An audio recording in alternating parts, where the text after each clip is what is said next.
Smart Move, c'est notre chronique consacrée aux nouvelles mobilités. Bonjour Thibaut Chary. Bonjour Thomas. Bienvenue, vous êtes le président, cofondateur de YesPark et vous allez donc m'aider à trouver une place de parking. Comment ?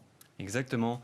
On a fait ce constat il y a 7 ans maintenant, de grosses difficultés à se garer et en fait énormément de places de parking qui existent, qui sont là, mais qui sont vides en sous-sol, pas louées, parce qu'inconnues du grand public. Ouais. Notre métier, c'est vraiment d'aller les trouver, de les mettre au jour et de rendre leur location possible et facile. C'est-à-dire que ce sont des parkings, soit des parkings d'immeubles d'habitation, soit des parkings d'immeubles de bureaux, c'est ça, et qui sont pas ou sous-utilisés, notamment à certaines heures. Exactement, c'est ça.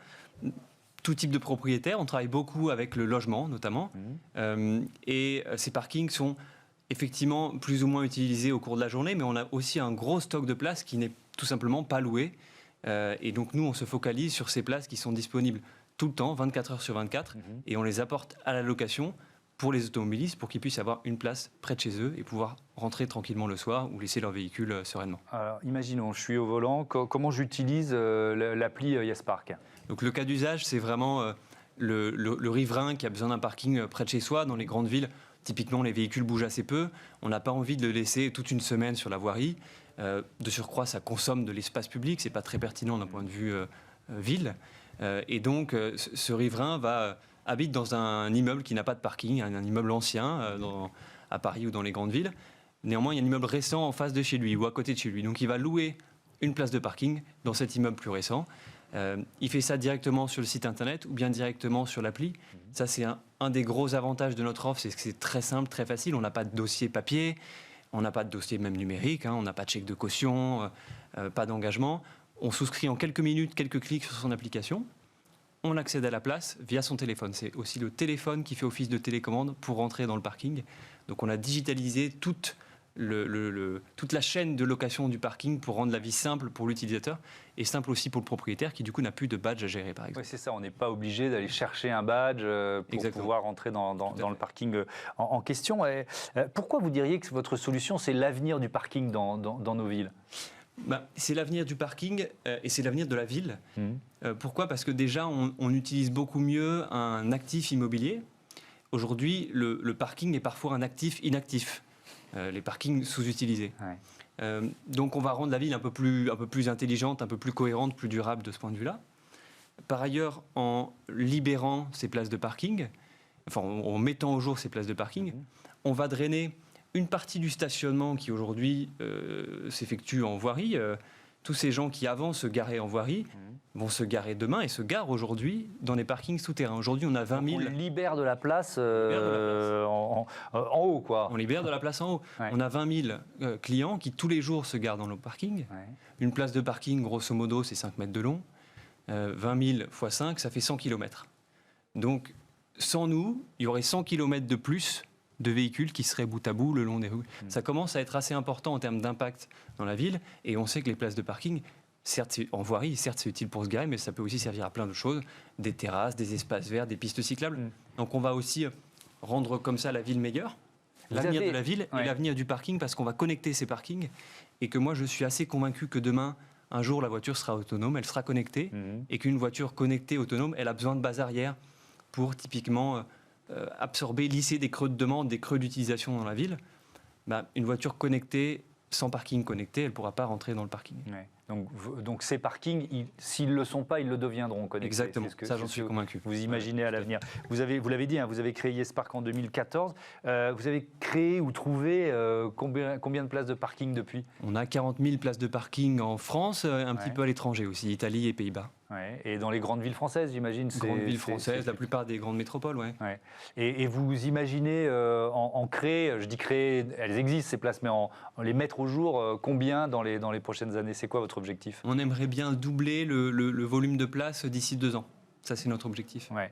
Est-ce que vous êtes en concurrence avec les grands parkings qu'on connaît, qu'on peut utiliser un peu partout dans les villes ? Je ne pense pas. En tout cas, moi, je ne me vois pas comme tel.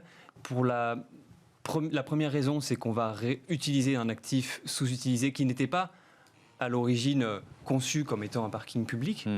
Oui, mais moi, par exemple, j'utilise, quand je viens ici bosser à Bismarck, j'utilise un parking classique, je ne vais pas citer la marque, donc tous les jours, pendant un certain nombre d'heures, j'utilise ce parking. Est-ce que moi, je peux être un client YesPark? Vous êtes abonné, vous venez régulièrement je viens dans tous le les jours, parking. du lundi au vendredi, je viens tous les jours. Donc là, typiquement, effectivement, sur ce cas d'usage, on est concurrent.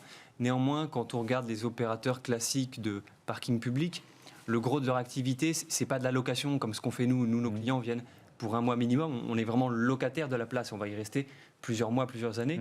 Eux, leur cœur de cible, c'est vraiment le stationnement de courte durée, rotatif. On reste quelques heures. Ce que nous, on ne fait pas du tout et qu'on n'a pas envie de faire. Vous l'avez un peu évoqué, mais je pense que c'est important de rentrer un peu plus dans le détail. Est-ce que vous avez évalué, vous avez parlé de la place, mais les économies que votre solution, elle permet de faire en termes de pollution urbaine, en termes même de matériaux de construction, d'une certaine façon? Oui, j'ai plus les chiffres en tête. On a un compteur, on compte... les tonnes de CO2 économisées. Oui, parce que quand on cherche une place de parking, on pollue forcément. Oui, si on regarde, allez, mettons que nos 20 000 clients prendraient, s'ils se garaient dans la rue, 30 minutes tous les jours, le matin, le soir, pour se garer. 30 minutes, 20 000 personnes, ça fait 10 000 heures de gagner chaque jour. Donc c'est 10 000 heures de voitures qui tournent et 10 000 heures de CO2. Alors il faut les convertir ensuite, mais ça commence à être impactant. Oui, en matériaux de construction aussi, parce que pas besoin de construire de nouveaux parkings. Parce que les 40 000 places, il faudrait les construire. Ça commence à faire des beaux parkings, 40 000 places. Je pense que vous sortez d'une bonne année de croissance. Et c'est bien parce que voilà, quand moi j'ai des entrepreneurs qui peuvent dire on a progressé en 2020, il faut le mettre en avant. Vous avez fait quelle croissance en 2020? Alors le chiffre de la croissance, on le taira, mais effectivement, le marché du stationnement longue durée, en tout cas, se porte bien, malgré le contexte un peu particulier. Pourquoi? Parce que la plupart des villes, Paris en tête, partagent cette réflexion de dire, finalement, une voiture qui reste une semaine garée le long du trottoir, ça n'a pas de sens, ça occupe mal l'espace, ça utilise mal l'espace. Il y a des places vides. Cette voiture qui reste garée une semaine, mettons-la en sous-sol. Et de surcroît, ça bénéficie aussi aux propriétaires. Nous, on a un peu plus de 200 propriétaires partenaires en France. Eux, ils sont friands de rentabiliser leur actif, de créer aussi de la circulation dans le parking. Ça, c'est un gage de sécurité, ça va rassurer les gens. Un parking qui est vide, c'est un parking qui fait peur. Au contraire, quand on a un parking qui vit, là, on peut mieux maîtriser ce qui se passe dedans. Merci Thibaut Chary, bon vent à YesPark. Voilà, c'est la fin de ce Smart Futur. Merci à Olivia Hieré-Dobré qui l'a préparé à mes côtés. Merci à toutes les équipes techniques de Bismart. Bravo pour le boulot effectué. Je vous souhaite à toutes et à tous un bon week-end. Alors je vous donne rendez-vous lundi pour Smart Impact. Vous le savez, l'émission de la RSE, la responsabilité sociétale et environnementale des entreprises. Bon week-end à tous. Vous pouvez revenir en janvier 2021. Salut.